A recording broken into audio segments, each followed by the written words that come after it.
आज का टॉपिक है हमारा equation reducible to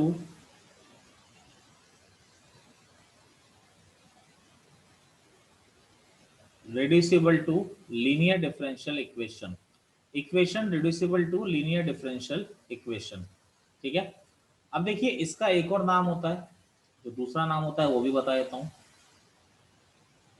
Bernoulli's equation. ठीक है ना, बर्नौलीज इक्वेशन भी इसका नाम होता है।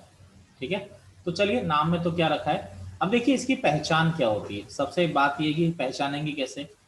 तो जैसे लीनियर डिफरेंशियल इक्वेशन को आप लोग जानते हैं कि लीनियर डिफरेंशियल होता है dy by d x plus p y is equal to q होता है।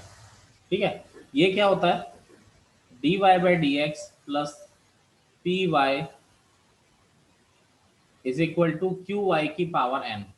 dy by d x plus p, यहाँ पर कोई ना कोई y का टर्म एक्स्ट्रा बैठा हुआ होगा आपके सामने। ठीक है, अब देखिए बात ये आती है कि जब तक y का टर्म यहाँ पर रहेगा, जब तक हम लोग इसको सॉल्व तो नहीं कर सकते, एलडीई तो बना नहीं सकते। यानी एलडीई बनाने के लिए, लीनियर डिफरेंशियल इक्वेशन बनाने के लिए ये y का टर्म हटाना है। ये जरूरी नहीं है कि y में कुछ y का फंक्शन भी हो सकता है। तो सॉल्व करने का तरीका क्या होता है, y का जो भी टर्म हो आप उस तरफ ट्रांसफर करिए। तो 1/y की power n dy by d x plus p y upon y की power n is equal to आपका q। अब देखिए इसको ऊपर लिख दिया तो y की power minus n d y by d x plus p, ये y की पावर 1 है, ये ऊपर जाएगा तो y की पावर क्या हो जाएगा 1 minus n is equal to q हो जाएगा। अब देखिए यहाँ पर जो भी y का टर्म आ रहा है उसको हमने क्या मान लिया, t मान लिया। यहाँ पर जो भी y का टर्म होएगा, मेरे शब्दों पे ध्यान दो, उसको आप t मान लीजिए। तो उसको t पुट किया हमने, तो put t is equal to y की power 1 minus n.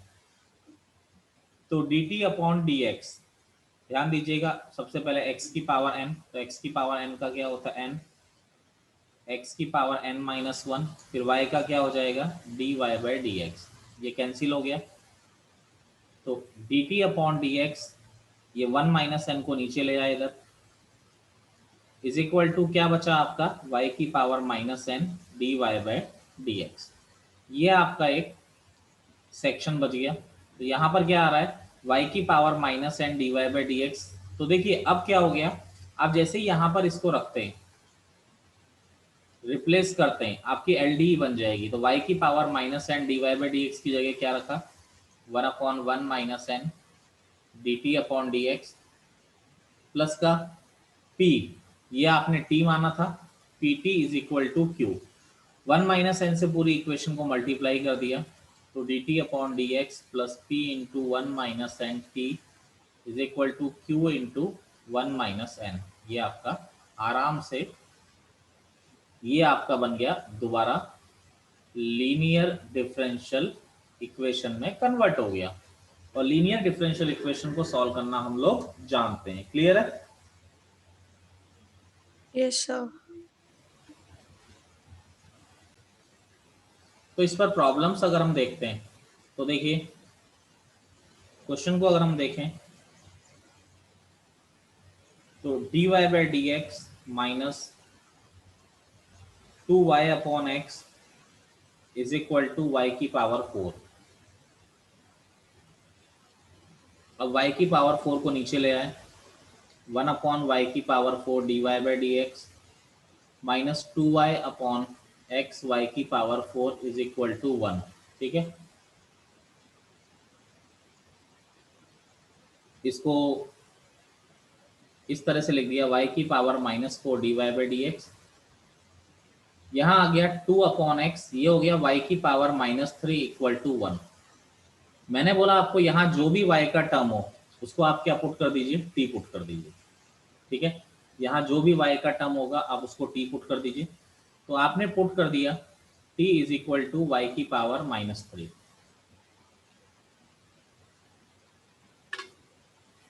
D t upon d x is equal to y की पावर माइनस 3 का डेरिवेटिव क्या होगा -4 वाई की पावर -4, फिर y का क्या हो जाएगा dy by d x, sir y वो की पावर -3 नहीं -4। आएगा? हाँ जी, कुछ कह रहे हैं? -3 नहीं आएगा मल्टीप्लिकेशन में? हाँ यस यस यस, यहाँ पे -3। वाई की पावर -4 को नीचे ले आए तो 1/y की power -4 dt upon dx is equal to -3। इसको भी, एक मिनट, इसको नीचे लाने की क्या जरूरत आ रही है, तो सीधा सीधा बन गया।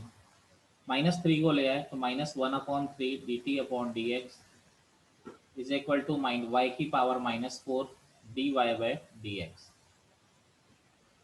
तो देखिए क्या हो जाएगा आपका, माइनस वाई की power -4 dy by dx -1/3 dt upon dx। तो यहाँ पर हम रिप्लेस करते हैं बच्चा, देखिए y की power -4 dy by dx is equal to -1/3 dt upon dx -2 upon x, ये ऐसा का ऐसा ही, और ये जो बाकी y की पावर -3 था t हो गया इज इक्वल टू 1। -3 से मल्टीप्लाई कर दिया, dt अपॉन dx प्लस का 6 upon x t is equal to 3, ऐसा हो गया। अब ये क्या बन गई आपकी, एल डी बन गई, d t upon d x plus p t is equal to q. P क्या आ गया आपका 6/x, और q इज इक्वल टू क्या आ गया आपका 3। ठीक है, सर -3 आएगा ना? Yes yes yes yes yes, ठीक है। अब देखिए ये हो गया -3। अब देखिए आई एफ क्या होता है, आई एफ होता है ई की पावर पी डी एक्स। तो ई की पावर पी क्या है, 6 ln x। बिल्कुल सही, तो ये आ जाएगा ई की power 6 ln x I F is equal to e की पावर लॉग एक्स की पावर 6, ई लॉग ई 1 हो जाता है, यानी आई एफ आपका क्या आ रहा है एक्स की पावर 6। अब देखिए सॉल्यूशन क्या होता है हमारा, वहां पर y इंटू आई एफ लिखते थे, यहाँ पर t आ रहा है y की जगह, तो t into I F is equal to q into I F d x plus का c। तो t क्या आ रहा है, अगर t की तरफ हम ध्यान देते हैं तो t तो t है, आई एफ आ रहा है x की power 6 is equal to q into I F, q हमारा क्या आ रहा है -3, आई एफ है एक्स की पावर 6 डी एक्स प्लस का c। अब t का वैल्यू भी पुट कर देते हैं, यहाँ पर t का वैल्यू क्या आ रहा है, t आपका y की पावर -3 है, यहाँ से ये देखिए, तो यहाँ रखा y की पावर -3 x की पावर 6, ये -3/7 x की पावर -7 प्लस c। तो x की पावर 6 अपॉन y की पावर 3 -3/7 x की पावर 7 प्लस का c, आपका ये क्या आ गया, यहाँ पे आंसर आ गया। कोई दिक्कत है किसी को तो बोलिए। No sir sir. I F क्यों निकाला आपने? हाँ जी,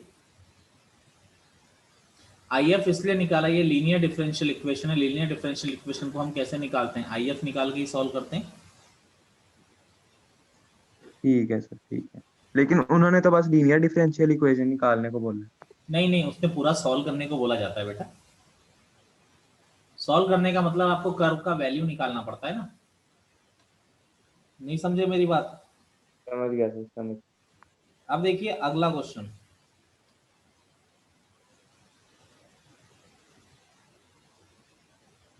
अगला क्वेश्चन है dy बाई डी एक्स। एक मिनट, एक बच्चा क्वेश्चन पूछ रहा है,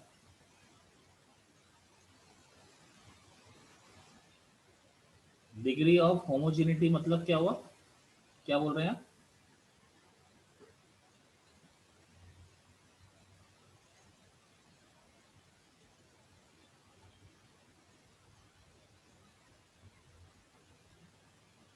अच्छा अच्छा, देख लेंगे, बता देना कुछ बच जाएगा ऐसा कुछ। dy by d x plus x sine 2y is equal to dy by d x plus x sine 2y is equal to x cube cos square y, जैसे ये आ रहा है। अब देखिए सिंप्लीफाई करें इसको, तो मैंने बोला जो भी यहाँ y का टर्म होता है इसको उस तरफ ले जाइए। तो देखिए यह आ गया 1/cos² dy by d x plus x, ये हो गया 2 sin y cos y upon cos² y is equal to x cube. ये कैंसिल हो गया, तो ये हो गया sec square y d y by d x plus यहाँ हो गया x into 2 tan y is equal to x cube. ये आ रहा है। अब देखिए सिंप्लीफाई करना है, तो मैंने क्या बोला था, इधर जो भी y का टर्म हो उसको आप टी पुट कर दीजिए। जो भी y का टर्म हो, चाहो तो आप 10y को टी पुट कर दो। तो मैंने 10y को टी पुट किया,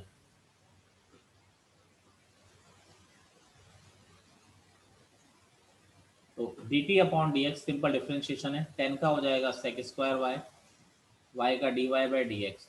तो सिंपल सा देखिए, आप क्लियरली देखिए, क्लियरली बन रहा है, कोई इसमें डिफरेंस आ ही नहीं रहा है।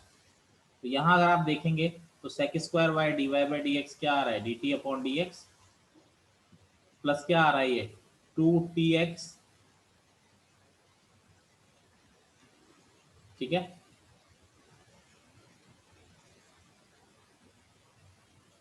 इज इक्वल टू आपका आ गया एक्स क्यूब। ये लीनियर डिफरेंशियल इक्वेशन आ गई, d t upon d x plus p t is equal to Q.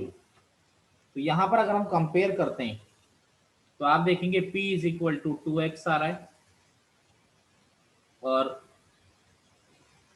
Q is equal to आपका क्या आ रहा है, एक्स क्यूब। कोई प्रॉब्लम इसमें किसी को? No sir. अब देखिए सिंप्लीफाई किया तो सॉल्यूशन आई एफ निकालेंगे, आई एफ हो जाता है ई की पावर पी डी एक्स। तो ई की पावर पी आ रहा है 2x dx। तो ये आप जानते ही हैं 2x dx का हमारा इंटीग्रेशन क्या हो जाता है, ई की पावर एक्स स्क्वायर बाई 2 हो जाएगा, ये 2 से 2 कैंसिल हो जाएगा। सॉल्यूशन क्या हो जाता है, Q इंटू आई एफ, ये हो गया Q into I F d x plus का C। तो T into I F, T क्या है आपका बच्चा, टी तो आप वैल्यू रख सकते हैं हम चाहें तो। टी का वैल्यू आ रहा है 10y, आई एफ आ रहा है ई की power x square is equal to q हमारा है एक्स क्यूब और आई एफ आ रहा है ई की power x square D x. देखिए इंटीग्रेशन बड़ी आराम से हो जाएगा। कैसे, एक्स स्क्वायर ई की power x square into x d x, ये आपका आ गया। यहाँ पर ई की पावर एक्स स्क्वायर 10y। अब देखिए यहाँ पर t को अब u is equal to x square put कर दिया, तो आप जानते हैं 1/2 du is equal to x d x. तो ये हो जाएगा 1/2, ये x d x is equal to क्या हो गया 1/2 du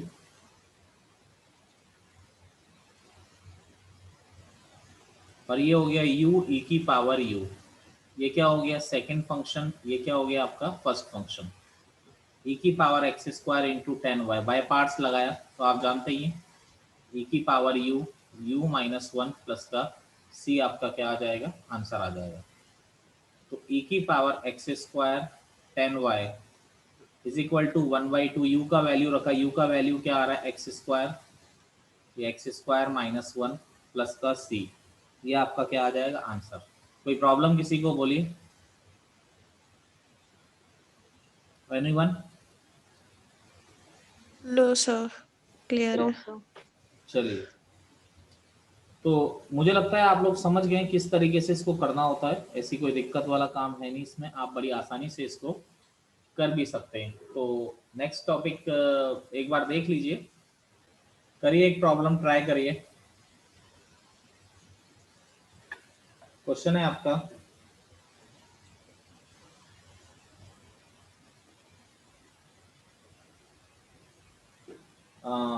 इसमें आप थोड़ा चेंजेस कर देते हैं क्वेश्चन में,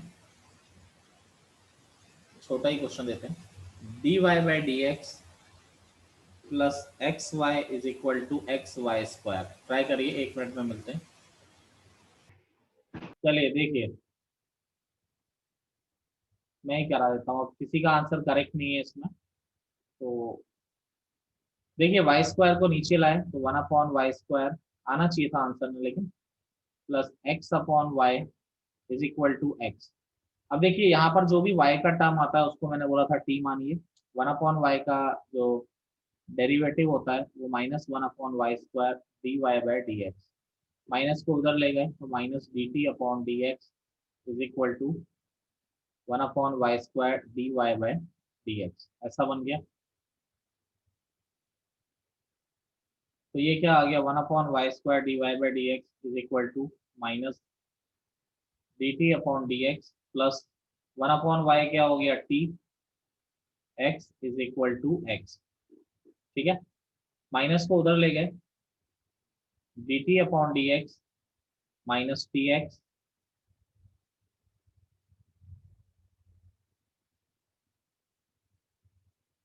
इज इक्वल टू -x। कोई प्रॉब्लम किसी को?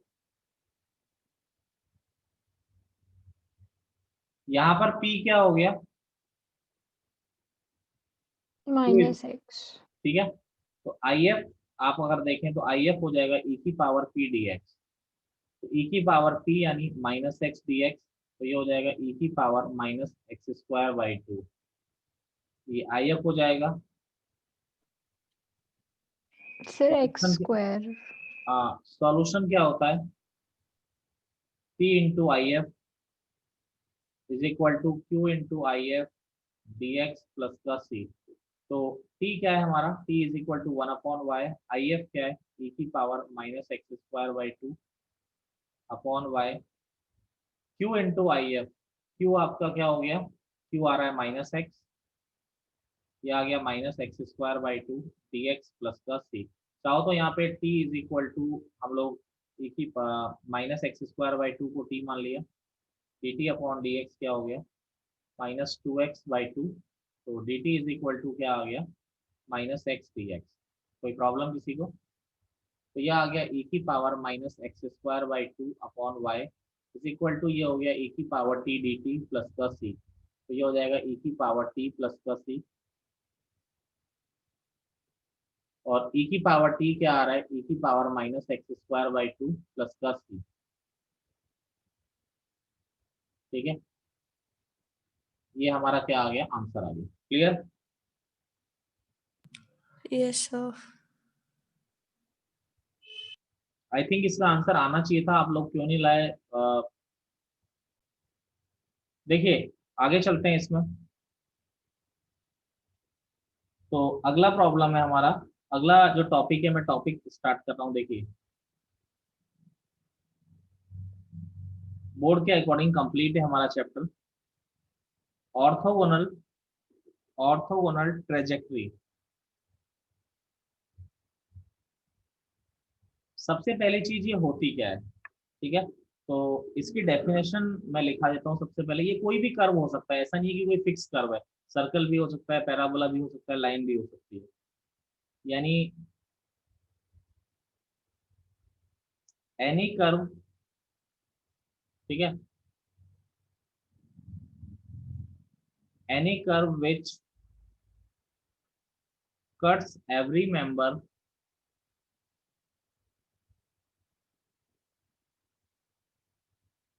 any curve which cuts every member of a given family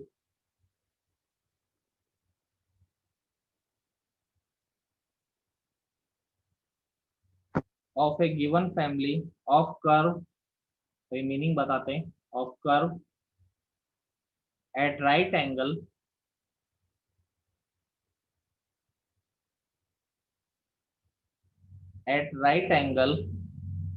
is called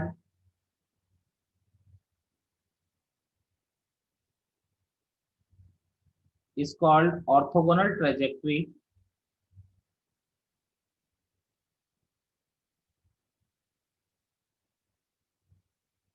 is called orthogonal trajectory of the family। Topic का मीनिंग मैं बताता हूँ, टॉपिक का मीनिंग क्या है। टॉपिक का मीनिंग आपका ये होता है कि जैसे मान लीजिए कोई सर्कल है, जस्ट फॉर एग्जांपल एक सर्कल है। अब इस सर्कल को, एक सर्कल है, ये एक फैमिली है, ये एक्चुअली एक फैमिली ऑफ सर्कल है, क्योंकि एक ही डिफरेंट डिफरेंट वैल्यू के लिए डिफरेंट डिफरेंट सर्कल आएंगे। ये एक फैमिली ऑफ सर्कल है।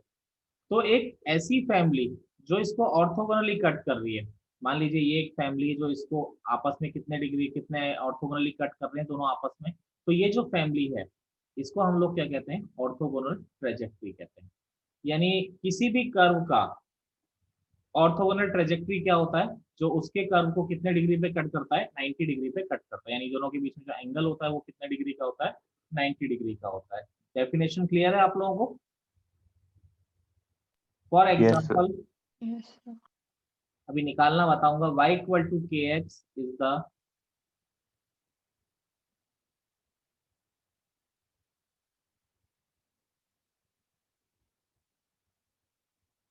Orthogonal trajectory of family of circles. कैसे आता है ये बताया जाएगा। Family of circles x square plus y square is equal to a square. यानी ये जो लाइन है ये सर्कल की ऑर्थोगोनल ट्रेजेक्ट्री है। ऑर्थोगोनल ट्रेजेक्ट्री मतलब ये लाइन इसको हमेशा कितने डिग्री पे कितने दोनों दोनों कर्व हमेशा क्या होंगे आपके, ऑर्थोगोनली होंगे। ठीक है, तो जो भी कर्व दूसरे कर्व को ऑर्थोगोनल कट करता है वो उसकी ऑर्थोगोनल ट्रेजेक्ट्री होता है। जैसे स्टेप वाइज में लिखा देता हूँ कि मेथड क्या है, कि मेथड क्या है ऑर्थोगोनल ट्रेजेक्ट्री निकालने का। तो देखिए सबसे पहली चीज मैं स्टेप्स लिखवा रहा हूँ आपको। स्टेप फर्स्ट, मान लीजिए ऑर्थोगोनल ट्रेजेक्ट्री के लिए आपको कर्व दिया जाएगा। मान लीजिए कोई कर्व है एक्स वाई और के, जिसमें एक्स वाई और कोई कांस्टेंट यूज हो रखा है। Be equation of the given family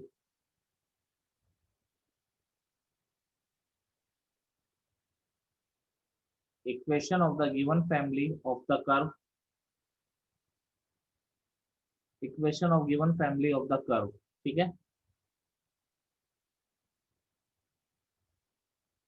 ये तो हो गया x y k be equation of given family of the curve. Second क्या है, ये कर्व आपको दे रखा है, आप इसकी डिफरेंशियल इक्वेशन निकालिए। Find the differential equation, find the differential equation of the curve. कैसे निकालते हैं डिफरेंशियल इक्वेशन, बाय एलिमिनेटिंग, अरे बोलो जी, arbitrarily Arbitrary constant। ठीक constants. है, by eliminating the essential arbitrary constant. ठीक है, eliminating the essential arbitrary constant. ठीक है,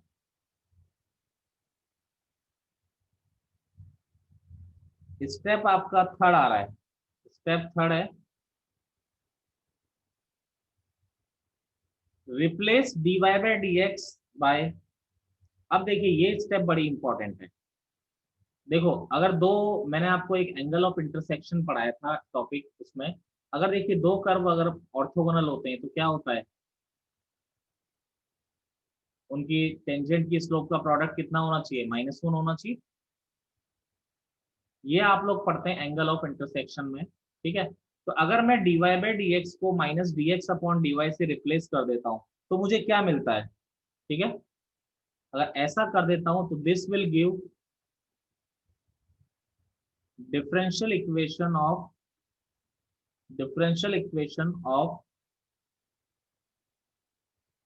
ऑर्थोगोनल ट्रेजेक्ट्री। भाई ऑर्थोगोनल ट्रेजेक्ट्री क्या है मुझे ये बताइए ना, ऐसा कर्व जो उसको 90 डिग्री पे कट कर रहा है, तो इसकी जो डिफरेंशियल इक्वेशन होगी और इसकी जो डिफरेंशियल इक्वेशन होगी उसमें dy बाई dx की जगह अगर मैं माइनस dx अपॉन dy रख देता हूँ तो वो उसके परपेंडिकुलर की डिफरेंशियल इक्वेशन मिलेगी ना आपको। अरे बताइए। यस सर, हम Yes. उसकी जो कर्व दे उसकी ऑर्थोगोनल ट्रैजेक्टरी ही फाइंड कर रहे हैं ना। बिल्कुल बिल्कुल। अब जैसे ही आपको डिफरेंशियल इक्वेशन मिल गई ऑर्थोगोनल ट्रेजेक्ट्री की, उसके बाद आप क्या करेंगे, उसके बाद आप करेंगे solve the differential equation, solve differential equation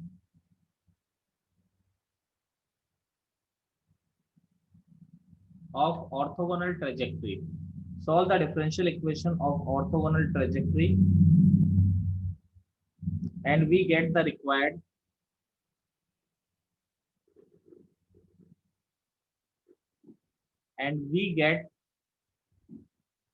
the required orthogonal trajectories।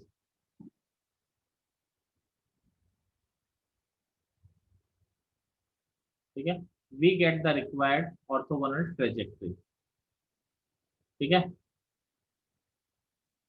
हाँ, ऑर्थोगोनल ट्रेजेक्ट्री का इक्वेशन निकाल रहे हैं। निकाला कैसे? पहले हमने जो कर्व दिया उसकी डिफरेंशियल इक्वेशन निकाली, उसकी डिफरेंशियल इक्वेशन में dy बाई dx की जगह क्या रख दिया, माइनस dx अपॉन dy। तो किसकी डिफरेंशियल इक्वेशन मिल गई, ऑर्थोगोनल ट्रेजेक्ट्री की। फिर जो ऑर्थोगोनल ट्रेजेक्ट्री की डिफरेंशियल इक्वेशन है उसको सॉल्व कर लिया, तो किसकी डिफरेंशियल इक्वेशन मिल जाएगी, क्या मिल जाएगा आपको, कर्व मिल जाएगा। मेरी बात से सहमत है आप लोग? Yes sir. चलिए अब देखिए, क्वेश्चन कराएंगे उससे और ज्यादा क्लियर हो जाएगा, उसमें कोई इतनी बड़ी बात नहीं है। चलिए इसको रफ कर रहे हैं। जैसे मैं क्वेश्चंस कराता हूँ, फाइंड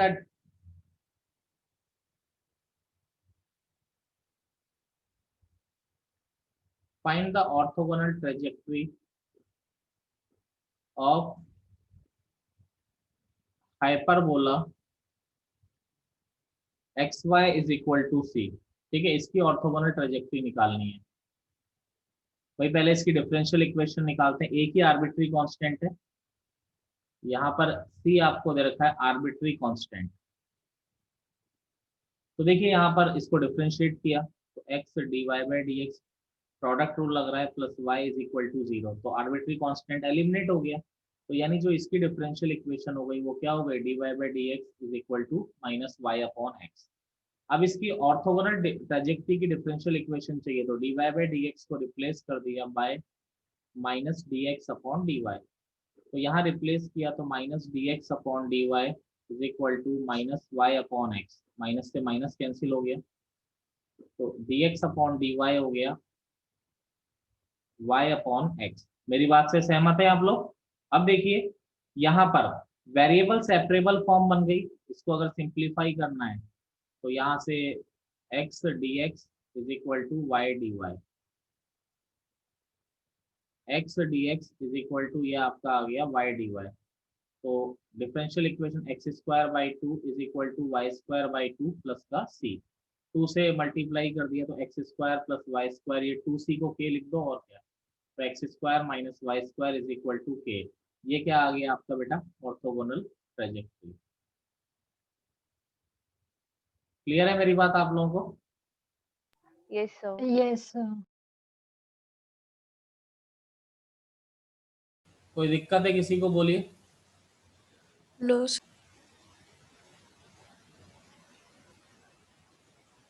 अगला प्रॉब्लम है, find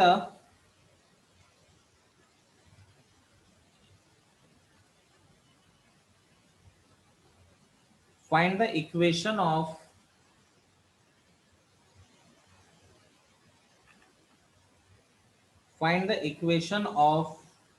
all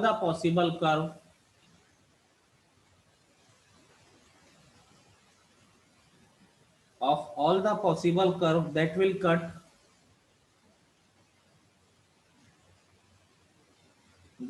cut each member of the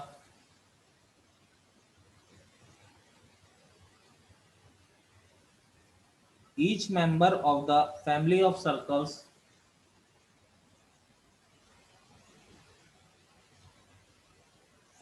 circles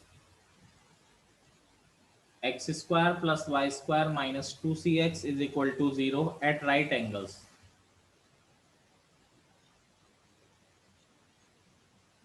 यानी ऑटोमेटिकली इसने किसके बारे में पूछा है आपसे, ऑर्थोगोनल ट्रेजेक्ट्री के बारे में पूछा है, नहीं पूछा है, बोलिए। ठीक है, तो इस सर्कल को परपेंडिकुलर कट करने वाला कर्व पूछ रहा है, तो उसी को तो हम लोग क्या कहते हैं, ऑर्थोगोनल ट्रेजेक्ट्री कहते हैं। तो x square plus y square minus 2cx is equal to 0 है। तो यहाँ पर पहले डिफरेंशिएट करके इसकी डिफरेंशियल इक्वेशन निकालते हैं। एक्स स्क्वायर को 2x, ये हो गया 2y dy by dx minus 2c equal to 0। ठीक है, 2 कॉमन आके खत्म हो गया, तो x plus y dy by dx minus c equal to 0। तो यहाँ से c का वैल्यू क्या आ गया, c का वैल्यू आ गया आपका x प्लस का y dy बाई dx। अब देखिए, put value of c in equation 1, तो इक्वेशन 1 में c का वैल्यू रख दिया, आपकी डिफरेंशियल इक्वेशन मिल जाएगी। तो x square plus y square minus 2x, c का वैल्यू क्या है, x plus y d y by d x equal to 0।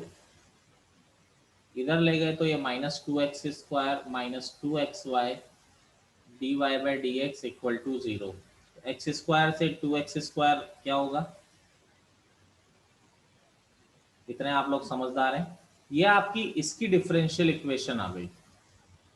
अब आपको किसकी डिफरेंशियल इक्वेशन निकालनी है, आपको डिफरेंशियल इक्वेशन निकालनी है ऑर्थोगोनल ट्रेजेक्टरी की। तो क्या करोगे बोलो, रिप्लेस कर दो। dy by d x by minus d x upon d y. तो यहाँ पर y square minus x square plus का ये हो जाएगा 2xy dx by D Y.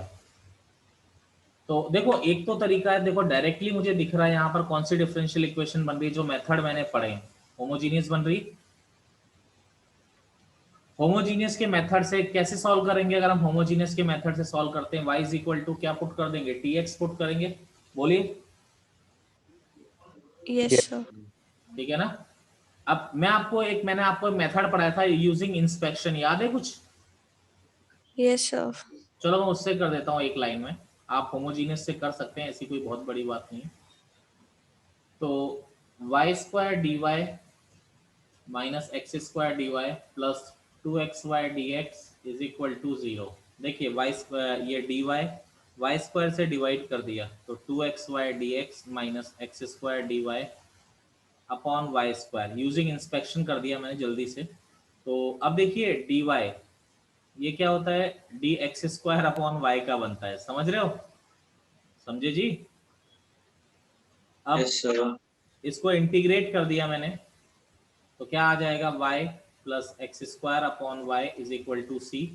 LCM लिया तो y square plus x square is equal to c y. एक सर्कल की इक्वेशन आ गई आपकी सीधा सीधा। कोई प्रॉब्लम है किसी को तो बता दीजिए,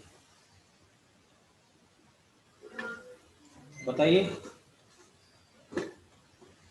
देख लीजिए एक मिनट, आपको अगर लग रहा है कोई इसमें प्रॉब्लम हो सकती है तो आप बोलिए।